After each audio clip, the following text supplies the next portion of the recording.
This Apple Watch Ultra 2 was a much larger upgrade than people give it credit for. And I know that I'm not a normal person in terms of my buying habits. I really got to dig into what the state of the art is, what the device is really giving me for my return on my investment. I don't have any sort of brand loyalty to Apple in general. Conflict of interest disclosure, paid full price, have no relationship with Apple, so all the research and everything I discuss in the video is, of course, my own research and opinion. I'm not someone surface level when I see any new device that it has to have some superficial changes. Even I've posted a video when the Apple Watch Ultra was originally announced, same infrastructure in a different package. It didn't wow me. It wasn't something that I was very interested in until I saw that the Apple Watch Ultra 2 and even the new Apple Watch Series 9 has this new System in Package 9 chip.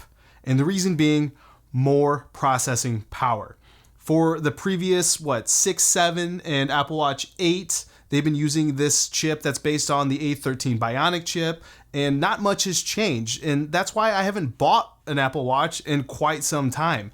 And so when they announced this new SIP 9 chip with this 5 nanometer process, with the ability to pack in more transistors, do more processing, that's what really got me excited, because the point of having any sort of smartwatch is to have as accurate of information and output as possible. And again, the more you can do on the client side, the more abilities you have. And that's exactly what Apple talked about. Instead of going to the cloud, having to do some processing and then emitting it back to the device, which uses battery power, a lot of it now with this new powerful chip is able to do it on the device itself.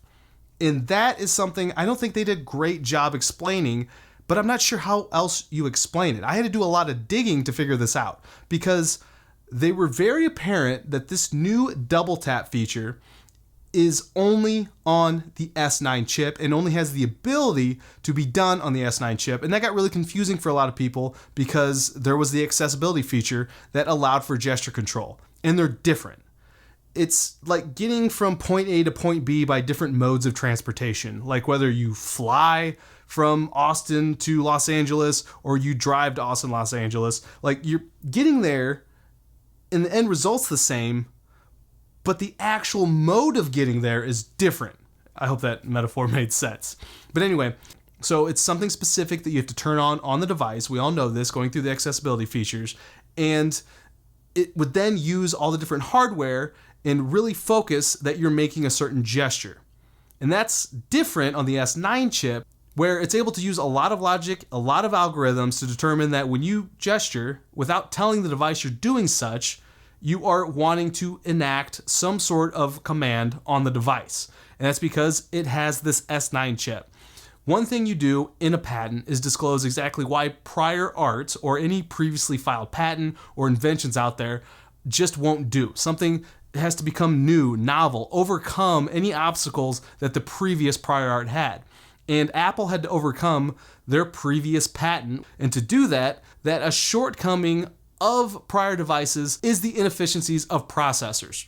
And even in the specific claims talking about the patent, it's talking about the processor operating through this logic and determining, doing the double tap feature, using different algorithms, leveraging the hardware as outlined in their presentation, although the message didn't get clearly across, to determine you're doing a double tap feature. So again, end result's the same, action could be the same, but the mode of getting to the end result is different. And again, it's because of this S9 chip and just the ability to increase processing power. So all these proprietary algorithms that Apple has always had to be more accurate with their heart rate information, with the caloric expenditure, it's just getting better and better and more refined. And the more computations that it can do without sacrificing the longevity of the battery, the better the Apple Watch is going to be.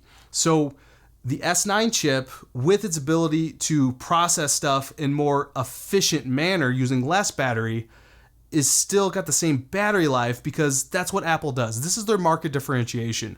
They want more computations, more complications on the watch with their modular watch design on the Apple Watch, and in exchange, they've been able to keep the battery life the same as the Apple Watch Ultra, which has, I guess, that ancient S8 chip, now that we can call it. So because of the big difference in the S9 and the S8 chip, Apple may have the ability to push software updates that are only going to be applicable to the S9. I think this was a bigger jump than people give it credit for, but that's just me.